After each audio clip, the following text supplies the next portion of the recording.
banyak yang kejadian itu konteks mafia tanah itu tanahnya tidak dikuasai gitu kan. Mafia tanah itu biasanya memanfaatkan ruang-ruang kosong karena tanah itu berkaitan dengan alat bukti, kumpulkan alat-alat buktinya. Ya.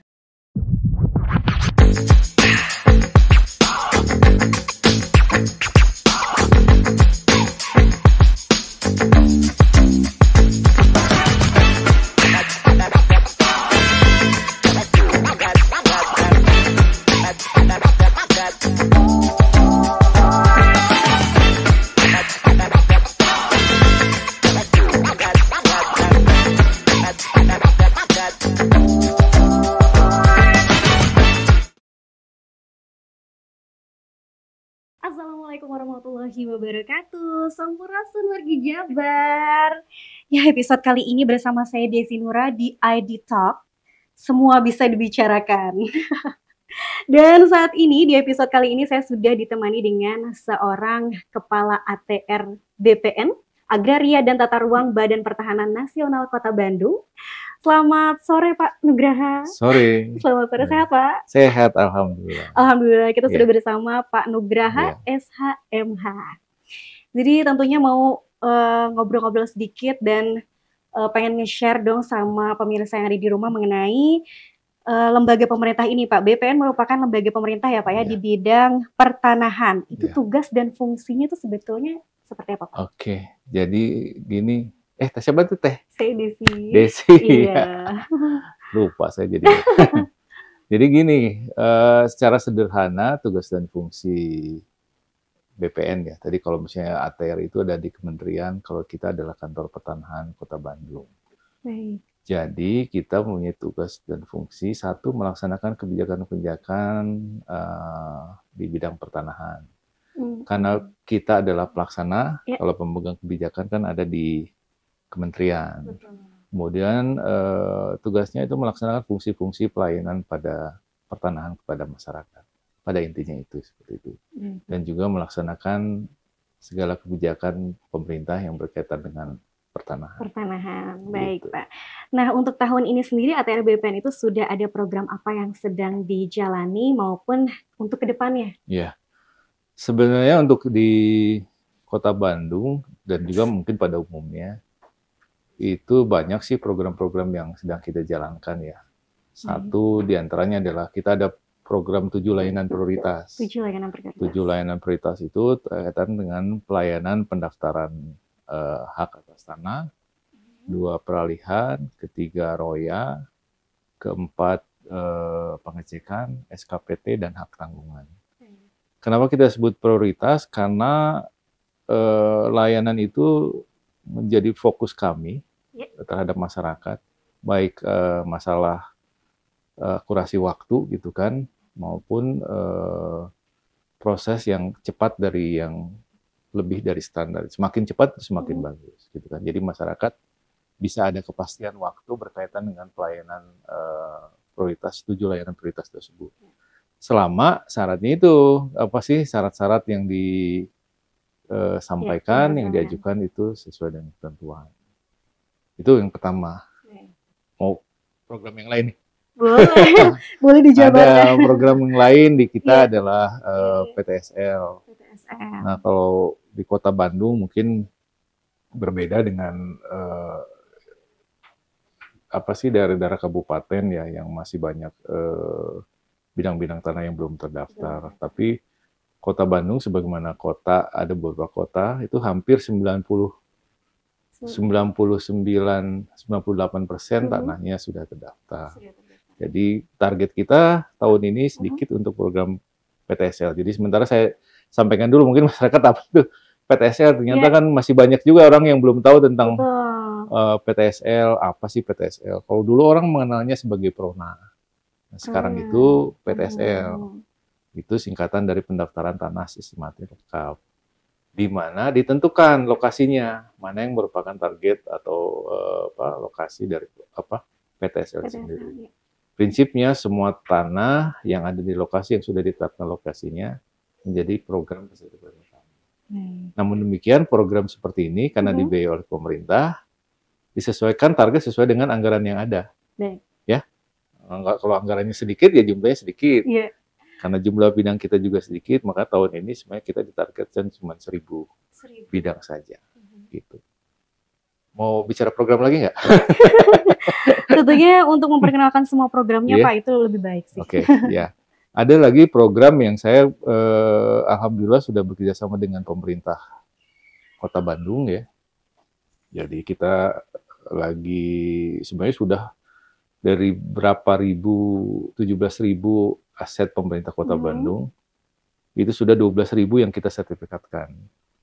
Jadi kita masih punya beban sekitar 5 ribuan yang sebenarnya sudah kita selesaikan juga di tahun kemarin. Nah, tahun sekarang kita juga ada program percepatan peningkatan kualitas data aset-aset Kota Bandung. Ada sih rencana besar kami berkaitan dengan pensertifikatan ikon-ikon Kota Bandung nih. Kalau misalnya ikon-ikon Kota Bandung, kita bisa lihat alun-alun Kota Bandung, apalagi pendopo Kota Bandung, terus taman-taman seperti Taman Maluku. Nah, itu ada beberapa yang memang belum bersertifikat posisinya. Nah, ini kita sedang program sekarang, mudah-mudahan sih kita bisa selesaikan selama warkah-warkahnya atau data-datanya sesuai. Ya, mudah-mudahan kita bisa selesaikan. Ya, jadi nanti kita bisa selesaikanlah alun-alun, kita bisa kita sertifikasi. Gitu. Kemarin kita sudah melaksanakan taman lalu lintas lah. Taman lalu lintas. GBLA juga sudah kita sertifikasi. Nah, mudah-mudahan tahun ini kita akan beralih pada pendopo, sama alun-alun dan juga Taman Maluku. Baik. Itu saja dulu deh. Baik. Supaya tidak habis nanti dengan program-program. Baik, nah Ena selama proses tuh ada kendala apa dan bagaimana untuk mensolisikannya? Kendala, walaupun tadi saya sebutkan bahwa di Kota Bandung itu hampir 98%, 99 lah, 98, 99 sudah terdaftar. Kita ada kendala berkaitan dengan riwayat ya. Kadang-kadang masyarakat kita masih punya riwayat yang belum tercatat. Misalnya kalau masyarakat juga tidak punya riwayat. Ada data-data lain yang kadang-kadang bisa menimbulkan persoalan. Betul. Ya, kita lihat walaupun ini banyak juga mendengar sengketa pertanahan. Nah itu kalau ngurus sertifikat itu kita mengeluarkan produk yang merupakan alat bukti. Karena kalau misalnya mengeluarkan alat bukti, kalau data-datanya tidak sesuai, itu akan berakibat ada kendala dalam persoalan hukum nantinya. Nah ini kita harus pertegas, jadi ke masyarakat juga agar menyimpangkan. Satu lagi, kadang-kadang batas-batas tanah yang belum dipasang. Itu sebenarnya yang menimbulkan banyak persoalan sengketa tanah. Salah satunya masyarakat tidak menguasai. Batas-batas tanah juga tidak dipasang sesuai dengan yang dimiliki atau berdasarkan data yang ada.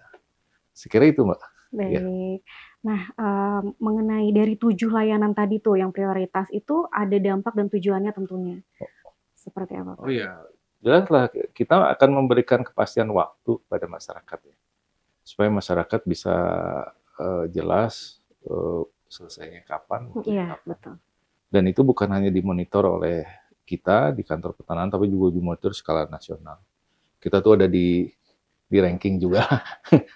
Misalnya Kota Bandung ranking berapa? Nah, alhamdulillah sih kalau untuk tingkat Jawa Barat kita di level 5 besar lah untuk masalah 7 layanan prioritas. Itu kan turun naik ya. Pernah di 1, saya perlu sebutin juga nih.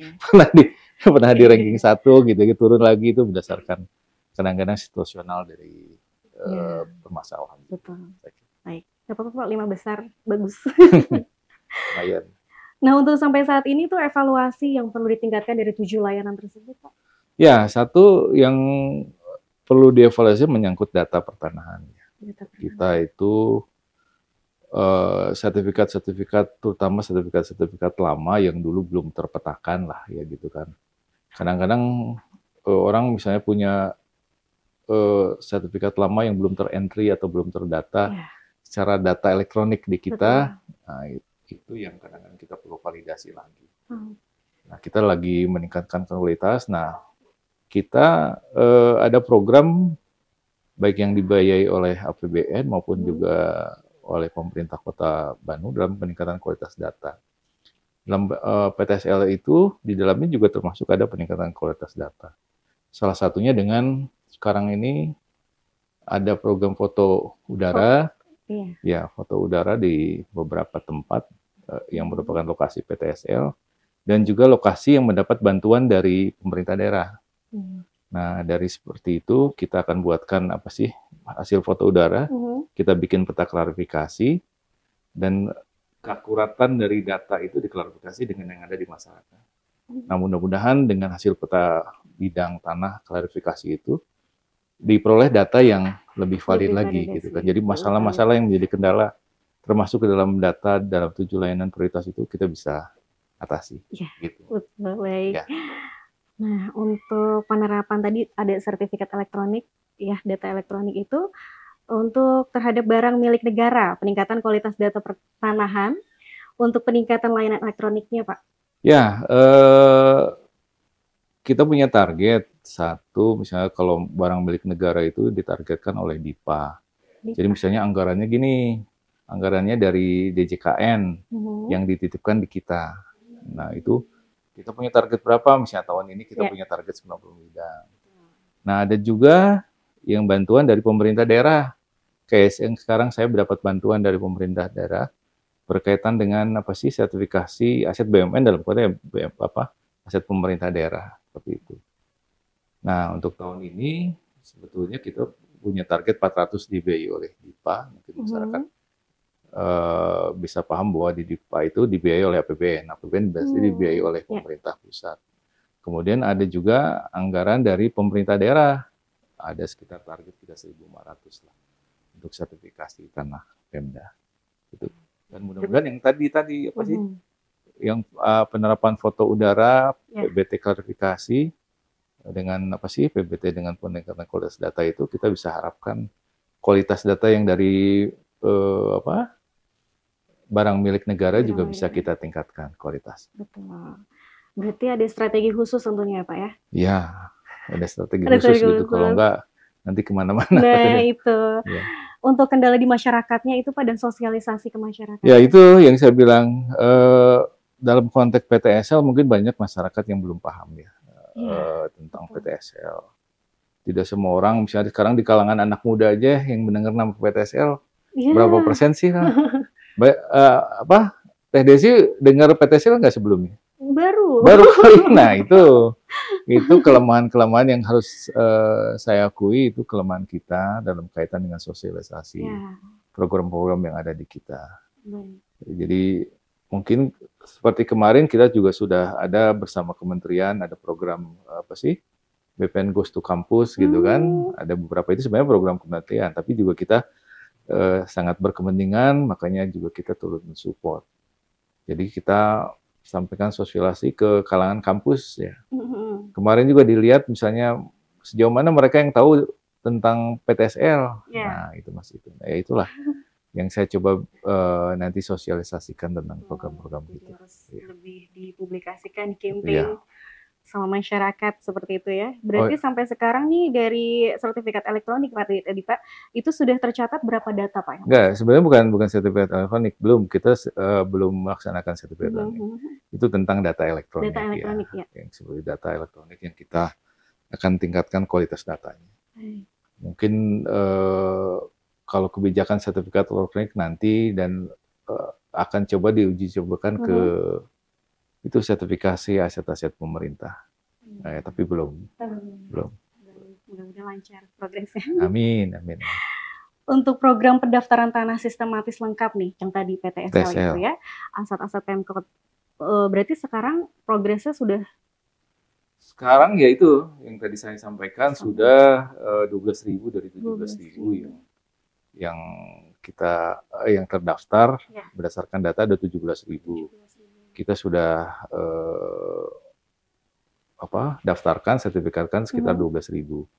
Nah, tahun ini tambah dari anggaran APBN 400, anggaran dari APBD, bantuan dari pemerintah itu sekitar 1.500. 1.500. Jadi mudah-mudahan kita bisa selesaikan kalau tadi 17.000 ditambah lagi dengan berapa tadi? 2.000-an Iya. gitu kan. Ya sudah 14.000 lah. 14.000. Semakin berkurang tugas Iya, kita. betul. Semakin Iya, iya. berkurang tugas kita. Iya. Baik. Nah, untuk ini Pak, masalah kebun binatang Pak, polemik kebun binatang. Waduh, ini Arya. Gimana Pak, dia mau Ya, kebun binatang mungkin jadi pertanyaan masyarakat ya. Sebetulnya Iya. ini juga kewenangan apa sih? Pemda lah yang lebih bisa menjelaskan. Cuman dalam posisi kita juga apa sih? Ikut juga dalam penanganan permasalahan ini berkaitan dengan data-data.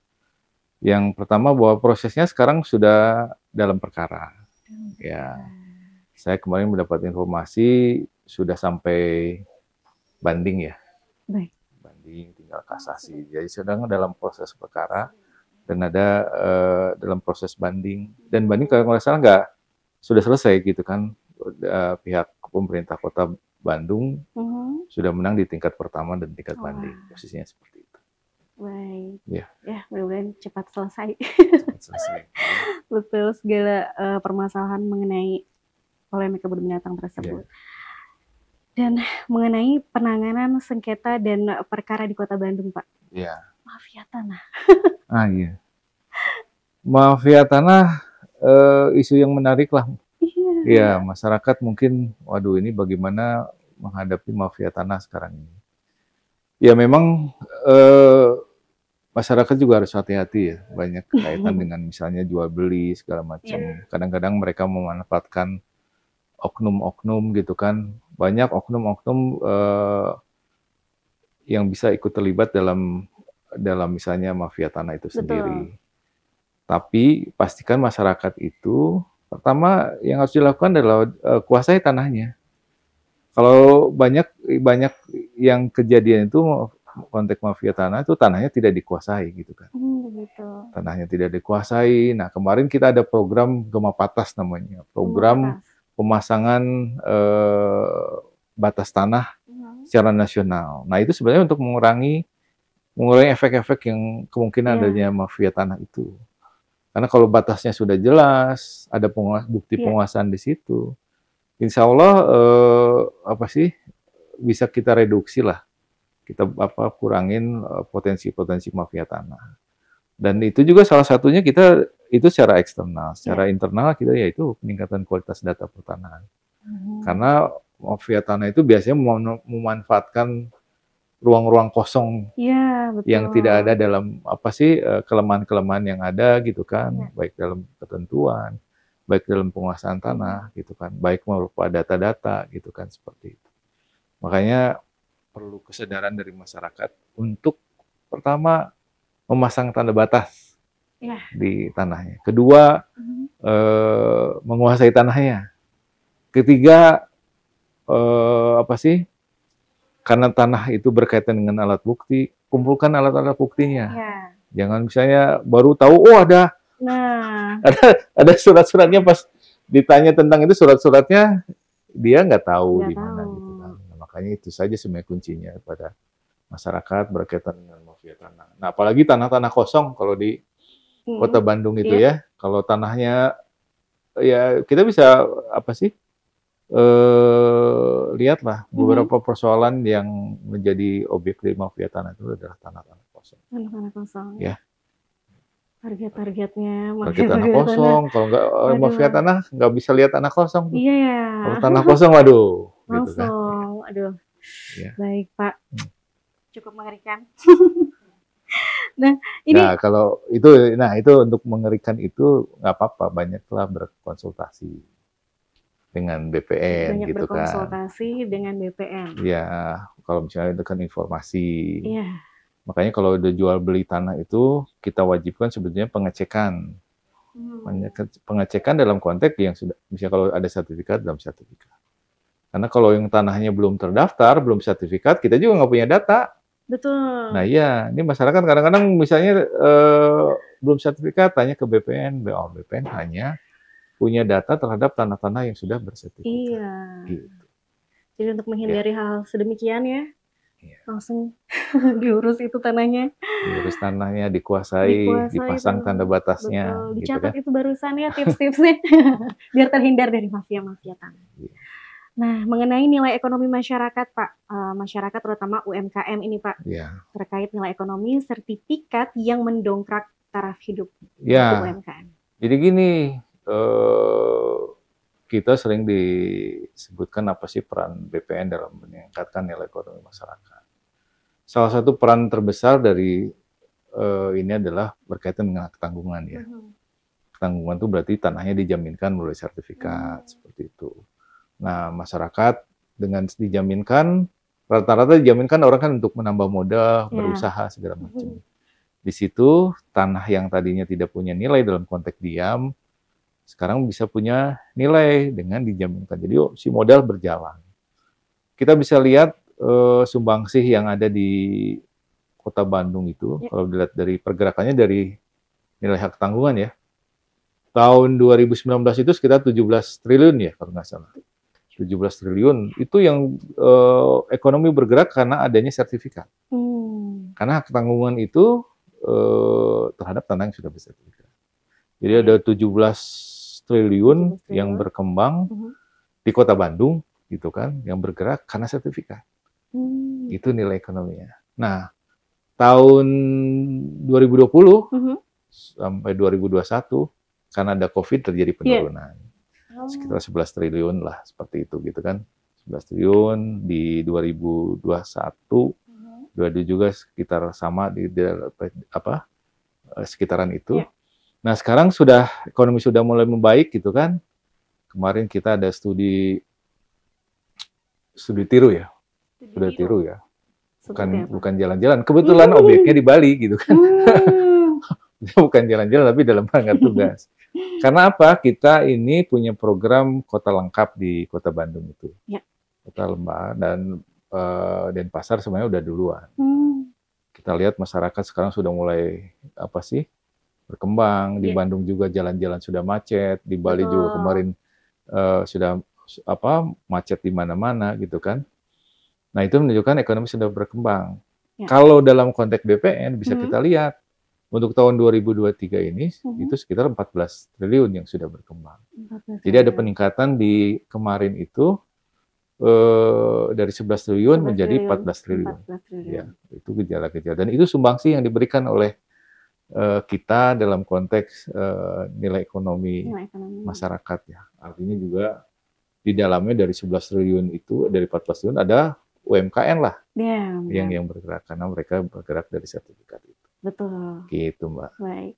Terakhir dong, tolong kasih pesan-pesan untuk masyarakat semua. Oke.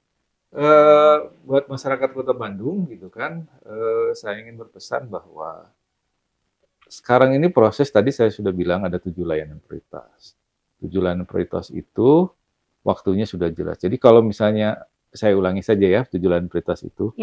Pendaftaran hak atas tanah, peralihan, ada ROYA, ada pengecekan sertifikat, ada SKPT, ada juga terakhir adalah hak tanggungan. Jadi kalau bisa diurus sendiri, jangan melalui calolah maksudnya atau pihak ketiga. Kadang-kadang informasi yang didapat tidak sesuai dengan yang kita sampaikan, sehingga selalu bilangnya, waduh ini macet di BPN, padahal belum tentu bukan macet di BPN.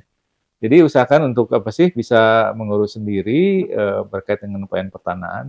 Dan kita punya program pelataran namanya, Mbak. Pelataran. Ya, ini masyarakat kita punya program pelataran yaitu layanan pertanahan, pendaftaran pertanahan di hari Sabtu dan Minggu.